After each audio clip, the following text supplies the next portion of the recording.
para todos os públicos.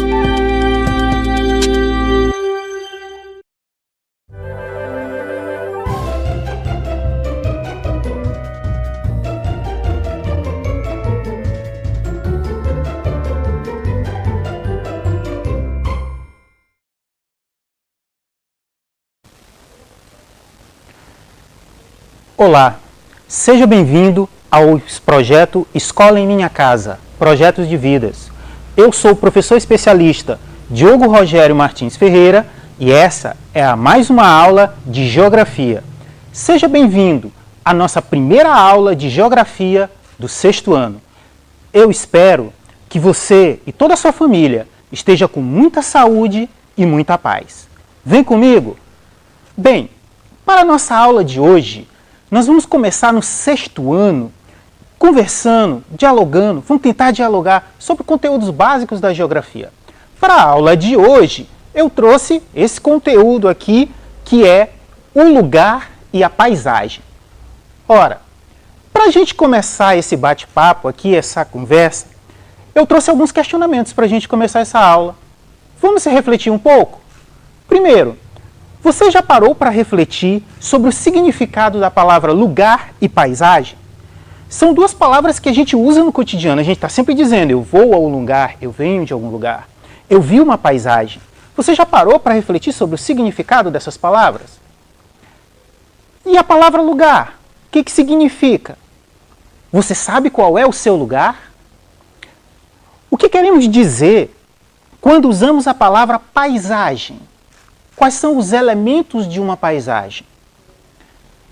Por que é importante para a geografia sabermos utilizar corretamente as palavras lugar e paisagem? Para refletir sobre isso, eu trouxe algumas imagens para a gente refletir. Essa imagem, alguém sabe me dizer onde é esse lugar? Hein? Acredito que alguém aí soube responder. Esse aqui é próximo à Praça da Prefeitura. E essa outra imagem, será que ela é um lugar? Será que ela é um lugar de vivência, onde a gente mantém sentimentos, emoções, relações com outras pessoas? E este lugar? Será que alguém conhece esse lugar? Será que a gente vive nesse lugar? Será que a gente interage com outras pessoas nesses lugares? É isso, pessoal. A ideia de lugar está ligado diretamente ao espaço vivido por nós. É o local de vivências, sensações, sentimentos, onde mantemos relações com as outras pessoas. De acordo com Sampaio. Sampaio aqui não é aquele time, não. Sampaio aqui é o sobrenome do autor do livro de onde eu tirei essa referência, o ano que ele publicou o livro e a página, né? Vamos exercitar um pouquinho sobre a ideia de lugar? Eu trouxe essa imagem. Nessa imagem aqui, vocês saberiam me dizer se ela corresponde a um espaço vivido por nós? Olha essa imagem. Nós vivemos nesse espaço, interagimos com outras pessoas? Não, pessoal. Esse lugar, olha aqui embaixo, é Nova York, pessoal, nos Estados Unidos, né? Eu, particularmente, nunca visitei. Sou louco para ir, mas eu não conheço. E acredito que muitos de nós não vivemos nesse espaço. Eu trouxe outra imagem também. E essa aqui, pessoal, será que a gente pode dizer que esse é um lugar, um nosso lugar? Ei, pessoal, quem anda por aí vendo girafa em Rosário? Pessoal, não tem girafa em Rosário, pessoal. Esse lugar não é o nosso lugar. Esse lugar é a savana na África. É um tipo de vegetação da África, né? Um tipo de vegetação, a savana, animais como a girafa. E essa última imagem? E aí? Será que nós podemos dizer que esse é um lugar de vivência, onde nos relacionamos com outras pessoas? Hein? Claro que sim, pessoal. Essa aqui é a Praça da Prefeitura. Muito bem, pessoal. Então essa é a ideia de lugar. E a ideia de paisagem? A ideia de paisagem está relacionada diretamente tudo que percebemos no espaço em determinado momento. Muito simples. Tudo que percebemos no espaço em determinado momento. Qual é a sua paisagem aí, de sua casa agora? Quais são os elementos da sua paisagem? Quais são os elementos humanos? Quais são os elementos naturais? Epa, como é que é, professor? Isso mesmo. A paisagem ela é composta por elementos naturais e por elementos humanos, né? Por exemplo, qual é a paisagem da sua sala, de sua casa, da sua rua, do seu bairro? Quais são os elementos naturais? Naturais vem de natureza. Sociais vem de sociedade, de ser humano. Mas qual é a diferença entre um elemento natural de uma paisagem e um elemento social, cultural ou humano? Eu trouxe essas duas imagens para a gente refletir sobre isso. Bem, na imagem da direita, nós temos uma paisagem natural. Alguém saberia me dizer de onde é essa paisagem, pessoal? Isso é da Antártida, pessoal. Polo Sul, Antártida. Olha os pinguins lá se divertindo em cima daquele frio horrível. Ah, eu não queria estar ali, não. Parece até que eles estão deitados na cama deles, né? Ou balançando na rede. Me digam uma coisa. Essa primeira imagem da direita é uma paisagem natural ou uma paisagem humana? O que é a paisagem natural? Pessoal, a paisagem natural, ela está relacionada diretamente com a ação da natureza. Com a ação da natureza. Ela é criada e transformada pela ação da natureza. Essa é a paisagem natural. Ah, professor, peraí. Quando o senhor perguntou sobre a paisagem da minha casa, agora de onde eu estou assistindo essa aula, eu disse que a mangueira que está ali no fundo do quintal era paisagem natural. Ela é ou não é? Depende. Ela só será paisagem natural se ela é produto da ação da natureza. Se ela foi plantada por alguém, não. É produto da ação humana. Então ela é uma paisagem humana. Vamos agora aqui para outra imagem, aqui à minha esquerda. Nessa outra paisagem, podem perceber, ela foi construída pela ação de quem? Da natureza? Não. São prédios e edifícios construídos pela ação humana, resultado da transformação. O ser humano é um ser que age sobre a natureza. Através do trabalho, ele transforma a natureza em uma segunda natureza, que é a natureza social, ou humana, ou cultural. Portanto, nessa imagem, é uma paisagem humana, paisagem aqui da minha esquerda. Professor, para a aula aí, não estou entendendo. Tudo bem, vou tirar sua dúvida. E esse monte de árvorezinha aí, professor? Eu estou vendo um monte de árvore aí. Isso aí não é paisagem natural? Ei, pessoal, peraí. Essas árvores, elas foram plantadas pelo ser humano. Elas não brotaram espontaneamente da ação da natureza. Pode perceber na imagem, pessoal. Olha lá na imagem, aquelas ruas no meio das árvores, tudo organizado. Se tem algum elemento nessa paisagem que nós podemos dizer que é produto da ação da natureza, é aquele riozinho ali, mais no final, que realmente é produto da ação da natureza. Não foi o ser humano que construiu. Beleza, pessoal? E aí a gente tem que entender uma coisa. A gente tem que conseguir perceber as permanências e as mudanças nas paisagens. As paisagens, elas têm elementos que permanecem, mas existem elementos que mudam. Eu trouxe essa imagem aqui para a gente perceber. No primeiro nível da imagem, na primeira linha, tem uma data ali, 1700, nessa parte aqui, mais de cima. Então, quais os elementos que tem? De cima para baixo, né? De norte para sul. Tem muitas árvores, tem um rio.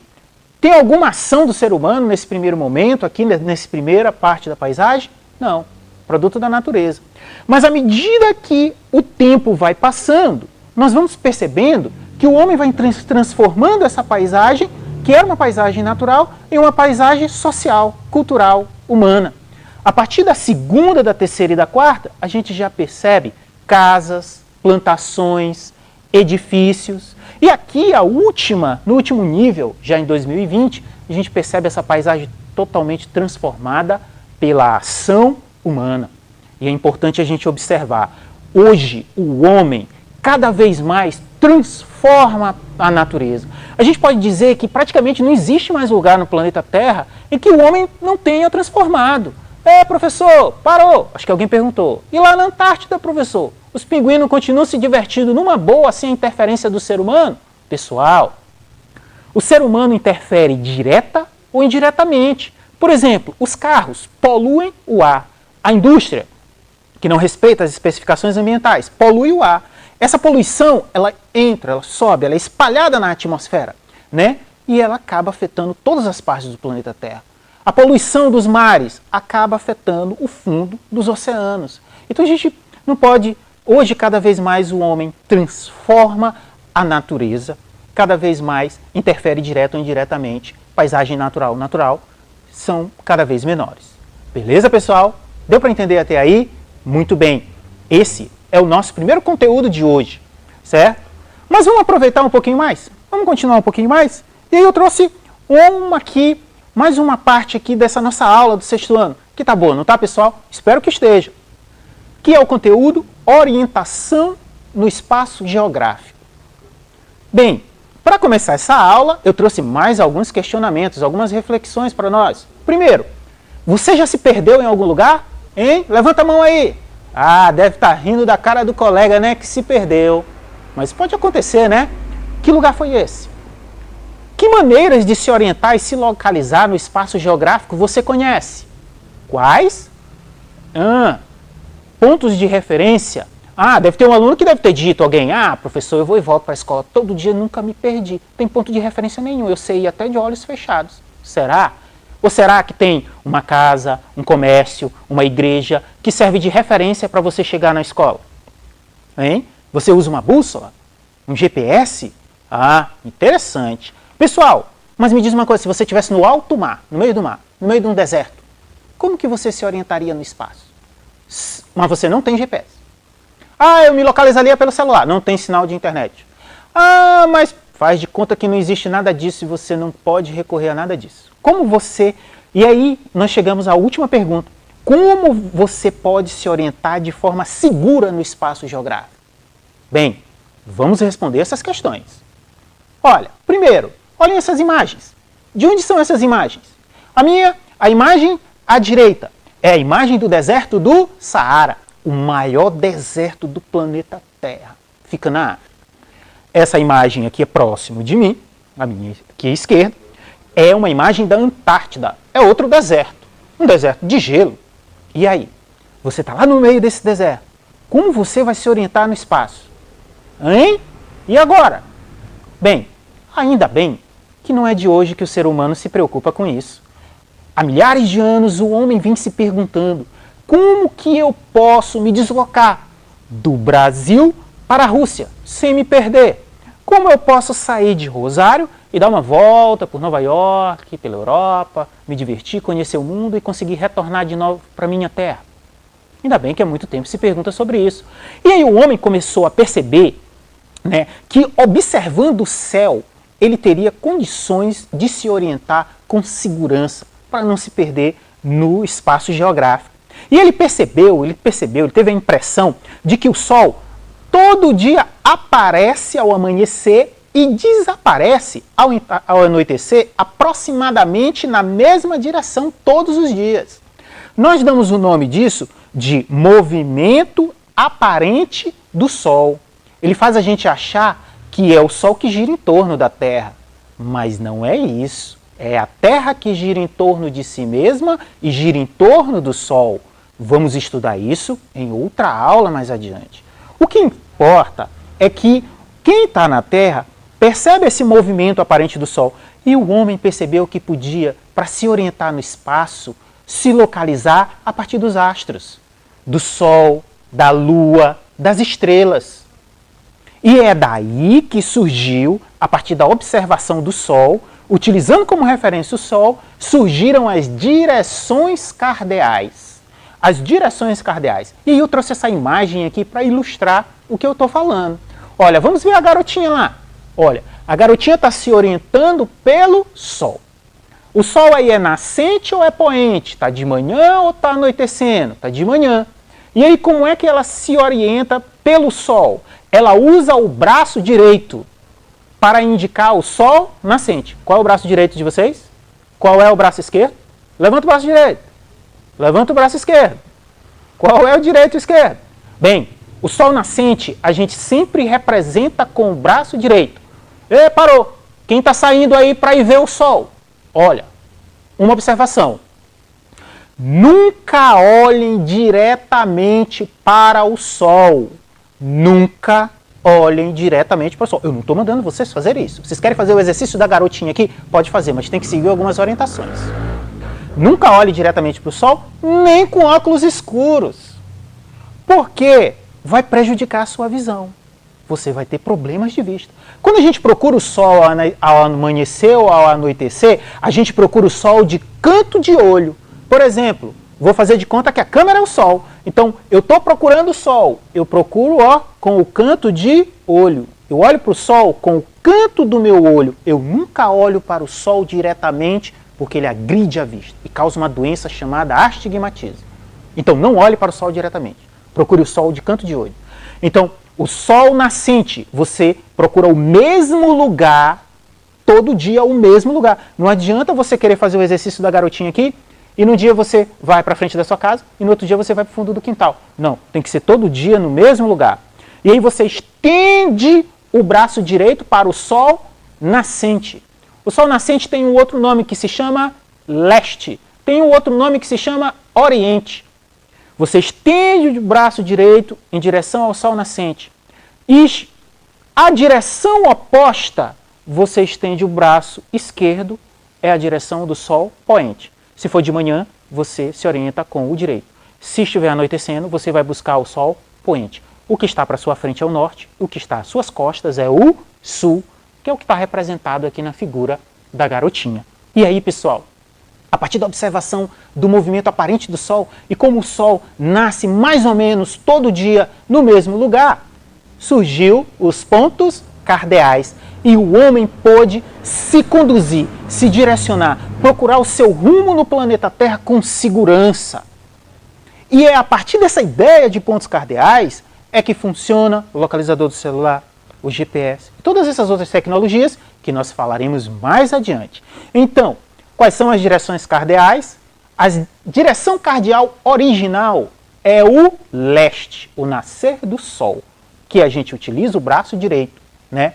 Então, onde o sol pode ser visto no início da manhã, também chamado de oriente ou de nascente, que está aqui representado aqui com o L, de leste.